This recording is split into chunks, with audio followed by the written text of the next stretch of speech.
권진영 회계사님께서 여러분께 드릴 말씀이 있다고 합니다. 자, 여러분, 오늘 제가 깜짝 발표를 할 게 있는데요. 오늘 여러분 안녕하세요. 안녕하세요. 저희가 코로나 때문에 계속 촬영을 잠시 중단하게 됐었어요. 그래서 정말 저희끼리도 좀 오랜만에 만나거든요. 저희끼리 지금 조금 너무 붙어있는 기분이거든요. 마스크 좀 쓰고 싶은데 다 괜찮으신 거죠? 네, 다? 네, 괜찮습니다. 네. 네. 열 안 납니다.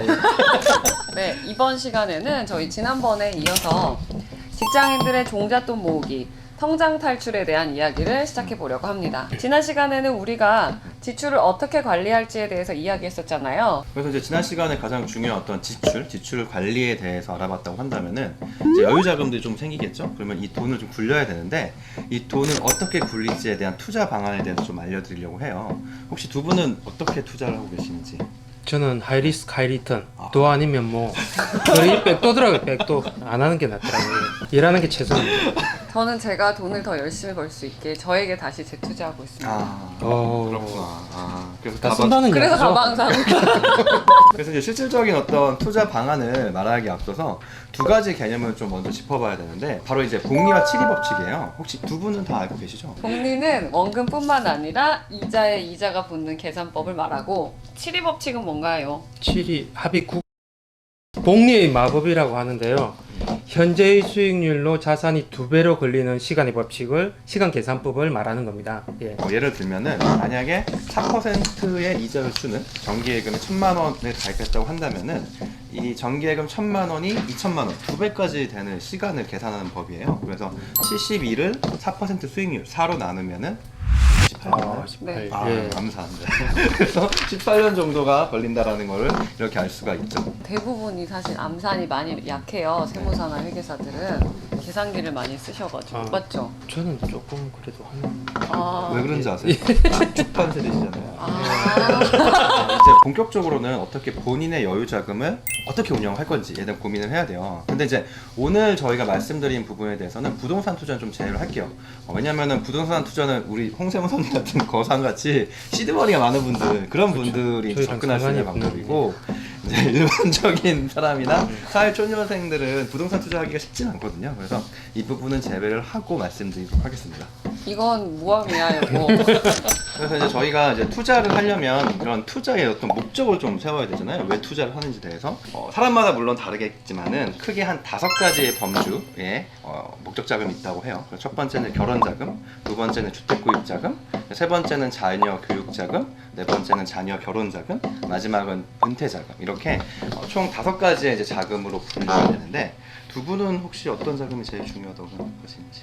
저는 일단 결혼 자금요? 하시면 2번 하는 줄 알잖아요. 아직은 계획이 없습니다. 일단은 주택 구입 자금이 제일 중요하겠죠. 저는 지금 그런 입장이에요. 네. 저도 주택 구입 자금하고 자녀 교육 자금. 사람마다 이런 상황이 다르고 그리고 본인이 중요하다고 하는 어떤 자금이 다르기 때문에 이 5가지 범주 내에서 한 2가지 정도를 좀 선택해 주시는 게 좋아요. 그리고 나머지는 이제 기타 자금으로 분류를 하시고요. 우리가 이제 여유 자금에 대해서 한 30% 정도는 이제 중요하다고 생각하는 이 2가지 자금을 이제 저축 또는 투자를 하시고 나머지는 이제 기타 자금으로 분류하셔서 나머지 자금에 대해서 이쪽을 운영을 하시면 됩니다. 근데 조 회계사님은 실제로 이렇게 하세요? 하려고 노력은 하고 있는데 빚이 많아서 쉽진 않네요. 권 회계사님은요? 저도 적극적입니다. 사실 계획적이지 않습니다. 근데 이렇게 이제 분류를 해서 투자하는 이유는 뭘까요? 2가지 자금에 대해서는 한 30% 강제성을 부여하는 거죠. 이 부분만큼은 확실히 준비를 하자. 이런 개념이죠.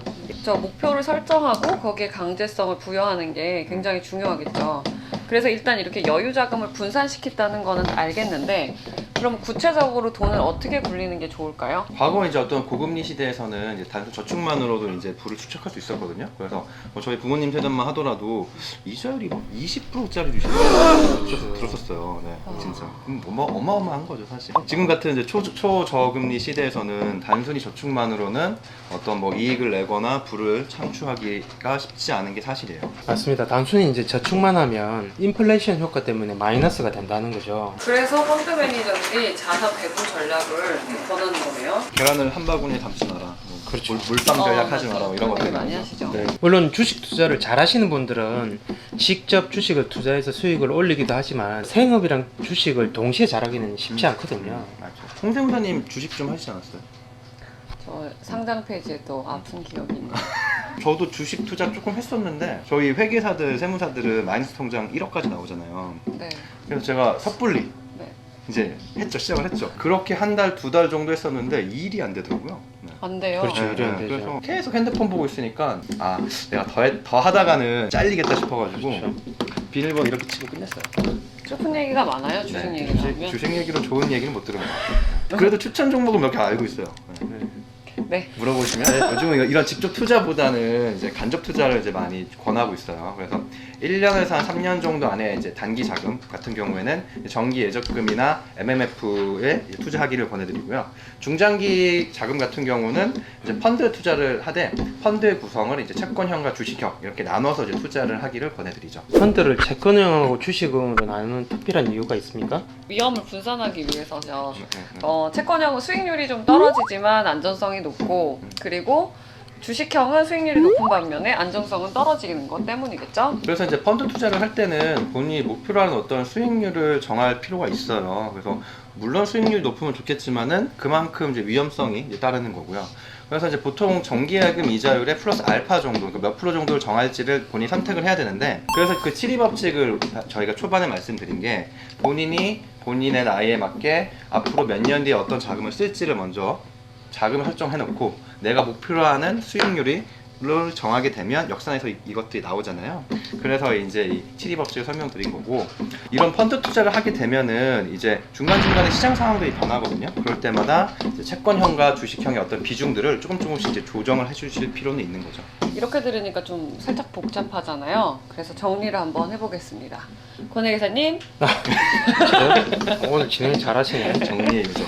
정리하자면 본인이 앞으로 살면서 어떤 자금이 필요한지 고민해보고 그러한 자금을 언제까지 어떤 식으로 모을지 고민을 해야 된다는 건데요. 단기 자금은 정기 예금이나 MMF, MMDA, MMT, RP, CMA 그리고 중장기 자금은 펀드 투자를 하는 게 일반적인 투자 원칙이다 이겁니다. 그리고 이제 마지막으로 덧붙이자면은 어떤 시장 상황에 따라서 펀드의 비중을 좀 조정해주는 리밸런싱은 조금 필요하다라는 거죠. 네, 오늘은 기본적인 투자 운용에 대해서 알아봤는데 저도 도움이 많이 됐어요. 그리고 이제부터라도 이제 플렉스를 하지 않고 저도 투자를 좀 해봐야겠습니다. 할 수 있을까? 그리고 오늘 우리 권진영 회계사님께서 여러분께 드릴 말씀이 있다고 합니다. 자 여러분 오늘 제가 깜짝 발표를 할 게 있는데요.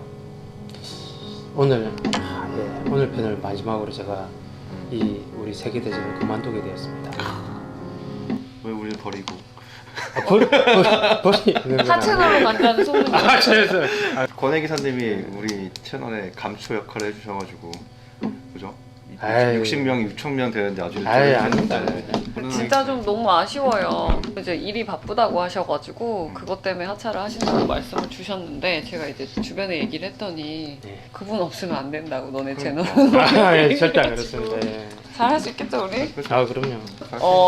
저희가 다음 편부터는 권혜 계사님 자리를 채워주실 뉴페가 나옵니다. 뉴페이스.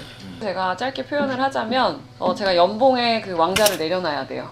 사실 저희 이제 촬영하는 거 본다고 저쪽에 와 있거든요. 자 이제 마지막으로 우리 권혜 기사님 시그니처로 마무리할까요? 여러분 저는 떠나지만 우리 세계대전 좀 도와주십시오. 예. 그것도 해주세요. 60%, 그거 예. 구독 좋아요 그 시그니처도 해주세요. 그것까지 해야 됩니까? 해주세요. 아니 이왕 하는 김에 뭐 좀 쓰는 김에 그냥 쓰고 가세요. 세계대전 구독과 좋아요 해주실 거죠? 아 발음도 안 되네 잘. 이제 진짜 끝입니다. 예. 행복해야 돼.